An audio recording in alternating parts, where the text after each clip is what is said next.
প্রিয় দর্শক, আসসালামু আলাইকুম। আশা করি আপনারা সকলে ভালো আছেন এবং আপনারা অবগত আছেন যে ভারত আমাদেরকে পানি দিয়ে ভাসিয়ে দিচ্ছে বাঁধ ছেড়ে।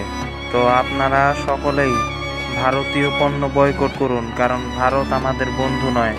ভারতীয় পণ্য কি কি সেগুলি স্ক্রিনে দেওয়া হলো। এই সমস্ত পণ্য আপনারা বাজার থেকে কিনবেন না, এগুলি বয়কট করুন।